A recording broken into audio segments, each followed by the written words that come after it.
Muy buen día para todos. Empezamos hoy con la sección número uno de metodologías activas en el aula, un curso de formación docente eh, diseñado originalmente para responder a las necesidades del equipo dinamizador de la institución educativa Juan Bautista Lasalle. Este curso se ha construido en 5 secciones, la primera de ellas el de fundamentos y marco conceptual, y otras 4 relacionadas directamente, o mejor dicho, cada una de ellas directamente construidas a cada tipo de metodología activa que van a ser citadas en este curso. Las presentaciones que ustedes van a ver en forma de video van a estar cargadas en una carpeta anexa al lado derecho, la pueden ver.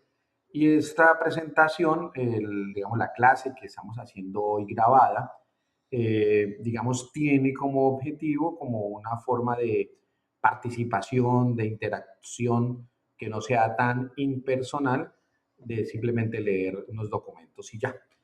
La carpeta no solo trae la presentación, sino la estructura del curso y algunas lecturas relacionadas a cada una de las secciones. Terminada el video que ustedes están haciendo partícipes hoy, la lectura de los documentos, va a haber un examen, el cual tiene tres, ¿cómo se llaman? Se puede hacer durante 3 momentos, es decir, tienen 3 oportunidades mejor para hacer el examen, perdón, y la aprobación del mismo. Terminados las 5 secciones, cada uno de ustedes, pues si lo logran pasar cada uno de los exámenes y completan el 100% de los cursos, generará un certificado de participación que es firmado por la empresa Índice, cuya sigla tiene por significado Instituto de Innovación y Calidad Educativa, Innovar para Educar. Sin más preámbulo, empezamos entonces a hablar de las metodologías activas en el aula. Podemos decir de entrada de que esta sección tiene 5 objetivos, 5 actividades gruesas, que son la primera que son las metodologías activas, la segunda los fundamentos pedagógicos y teóricos, la tercera un cuestionamiento muy personal de por qué es importante transformar la enseñanza, la cuarta, el rol que tenemos como facilitadores, docentes facilitadores dentro de las metodologías activas. Y por último, un comparativo entre lo que es el rol del docente tradicional y el rol del docente dentro de las metodologías activas. Lo primero es definir qué son las metodologías activas, bien lo leen ustedes ahí, son un grupo de estrategias pedagógicas en donde el estudiante es el centro del proceso de aprendizaje. Estas promueven, pues, valga la redundancia, una participación activa, pero también un pensamiento crítico y la construcción colectiva del conocimiento por parte de los estudiantes, pues en este caso dentro del espacio que denominamos aula. Entonces el estudiante tiene un rol activo, es protagonista, sugiere qué quiere aprender, construye, experimenta, reflexiona. Su docente entonces, o el docente dentro de las metodologías activas es más un facilitador, su rol es el del diseño de los ambientes de aprendizaje y orienta sin sustituir el proceso del estudiante. Y aquí hay un factor importante que es digamos, el plan, el diseño que cada uno de los docentes hagan dentro del aula. Asimismo, el aprendizaje dentro de las metodologías activas es situado y conecta los contenidos con situaciones reales, significativas y contextualizadas.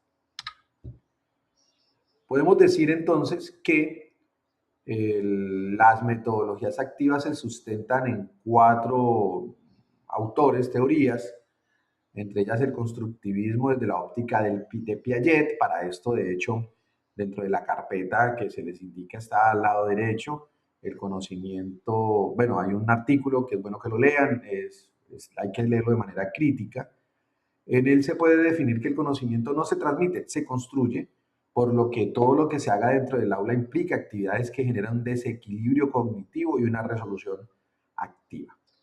Asimismo, vamos a encontrar un documento bien interesante sobre las zonas de desarrollo próximo de Vygotsky, en donde se indica que el aprendizaje ocurre entre lo que el estudiante puede hacer solo y lo que logra con ayuda. Y aquí hay un rol muy importante que es la mediación y el trabajo colaborativo. Por su parte, Dewey, en otro documento que también adjuntamos en esta carpeta, nos habla de la importancia de aprender haciendo y nos indica que la experiencia es la base del aprendizaje. De hecho, podríamos decir que hay otra autora, tal vez no citada aquí, porque pues, dentro de los modelos teóricos que sustentan las metodologías no lo mencionan, que es la de María Montessori, que habla sobre cuando veo comprendo, cuando escucho entiendo, pero cuando hago aprendo. Entonces la experiencia es la base del aprendizaje, por lo que de acuerdo con Dewey y con la misma Montessori, la escuela debe conectarse con la vida real y con problemas auténticos. Por último tenemos Ausubel. De hecho, Ausubel ha sido muy reconocido, sobre todo de manera reciente, en relación al aprendizaje significativo. De hecho, desde la óptica del aprendizaje significativo mediado.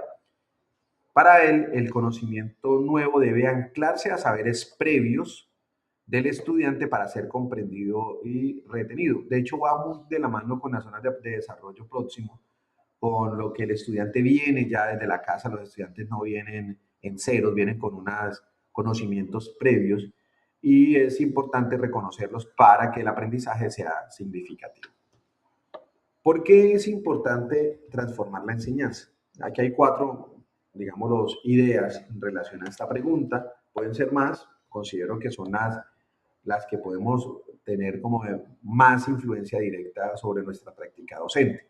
La primera, que los estudiantes aprenden mucho mejor cuando son partícipes activos de su conocimiento y comprenden para qué es que están estudiando eso. Lo segundo, pues, no hay que irnos muy lejos de las intencionalidades del Estado en relación y de las instituciones también en relación a las pruebas saber, puesto que tanto las pruebas saber como el mundo laboral exigen hoy por hoy estudiantes con un pensamiento más crítico y lastimosamente las clases magistrales desarrollan muy poco de eso. En tercer lugar, los contextos del conflicto en el Caquetá. Yo creo que nosotros podríamos generar, o creo que lo venimos haciendo, generando unos aprendizajes mucho más contextualizados, teniendo como eje central el tema de la memoria. Y el aprendizaje colaborativo permite que a partir de todo lo que se ha vivido en el conflicto, en el posconflicto, permita fortalecer la convivencia y la construcción de paz y de ciudadanía. Y por último, yo creo que con el decreto 1290, con la expedición de los DBA y todo lo relacionado a los referentes, considero de que el marco de las evaluaciones deben ser más formativas y de hecho, desde que se plantearon los lineamientos y los estándares, las evaluaciones tienen enfoques más activos o el ejercicio de enseñanza-aprendizaje tiene un enfoque más activo para los estudiantes. Así las cosas, podríamos decir que el rol del docente como facilitador es bien diferente al rol del docente tradicional. Por su parte, el docente facilitador es un docente que diseña experiencias y ambientes de aprendizaje, diferente al rol del docente tradicional, que simplemente transmite la información de forma expositiva. Asimismo, el rol tradicional considera al docente como la fuente única de saber, mientras que un docente facilitador guía y acompaña la construcción de esos saberes. Por su parte, la evaluación también es un punto crítico porque normalmente el docente tradicional evalúa exámenes escritos y sumativos, mientras el docente facilitador, desde que el estudiante entra a la puerta, lo está evaluando, evalúa el proceso y cómo lo recibe, cuáles son sus actitudes, cuáles son sus prácticas y sus conocimientos, obviamente, ¿no? Entonces son tres ejercicios dentro de un proceso de evaluación un poco más integral. El docente tradicional tiende a planificar clases magistrales y normalmente uniforme. El docente facilitador lo hace de manera diferente, organiza ritmos, estilos, y de hecho normalmente un docente facilitador calcula sus clases dependiendo del grupo, no todos los grupos son iguales. En el rol tradicional, y es algo que es muy común ver, el docente prefiere el silencio y controlar la participación, El docente facilitador, por el contrario, fomenta preguntas, el debate, la colaboración. Es un proceso un poco más conversacional.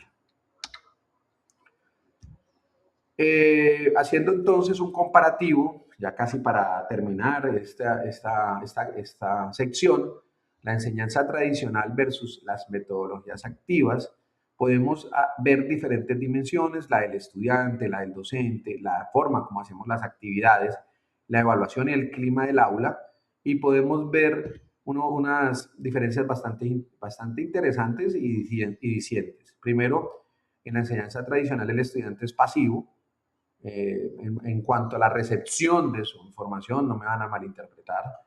La metodología en las metodologías activas es protagonista, es activo, reflexivo. El docente en la tradicional es más orador, es la autoridad del saber.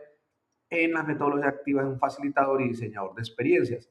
Ese diseñador de experiencias es algo que tenemos que explorar porque hay que definir, bueno, cuál es el criterio para el diseño de experiencias, pero me parece muy interesante ese posible concepto de diseñador de experiencias. Y las actividades, el estudiante en el rol tradicional copia, se genera el dictado, se promueve la memorización. Por su parte, las metodologías activas promueven los retos, los proyectos, los debates, las simulaciones, etc. Pues ya hablamos de esto, la evaluación en la enseñanza tradicional es más sumativa, en la metodología activa ya se trabaja un portafolio, las rúbricas, la coevaluación, creo que en nuestra institución hemos venido adelantando mucho en esto. Y por último, el clima en el aula, hay compañeros que promueven un clima del silencio y control vertical, y hay otros que generan unos ambientes más de colaboración, diálogo y autonomía. A manera de reflexión, podríamos decir, bueno, en las últimas semanas que dimos clase, la pregunta es, ¿cuánto tiempo hablaste tú y cuánto tiempo hablaron tus estudiantes? Ahí nos damos cuenta cuál es el rol que realmente tenemos, si tradicional o más activo. ¿Los estudiantes construyeron algo o solo copiaron y respondieron? Esta pregunta es esencial. Y por último, ¿qué sabían hacer al final que no podían hacer al principio sus estudiantes? Así las cosas, podríamos entonces concluir que las metodologías activas, estas cuatro que de hecho vamos a ver en las próximas secciones, sitúan al estudiante como un protagonista del aprendizaje, se fundamentan en teorías como el constructivismo de Piaget, Vygotsky, Dewey y Ausubel, exigen un docente que diseñe, facilite y acompañe, no solo que exponga, son pertinentes para la básica y media colombiana por su enfoque por competencias. Y pues no, terminar aquí diciendo de que en la próxima sección hablaremos entonces del aprendizaje basado en problemas y paso a paso iremos viendo el aula invertida, la gamificación y el aprendizaje colaborativo para sentar posiciones frente a nuestras prácticas pedagógicas. Muy buen día para todos, muchas gracias por acompañarnos en este espacio.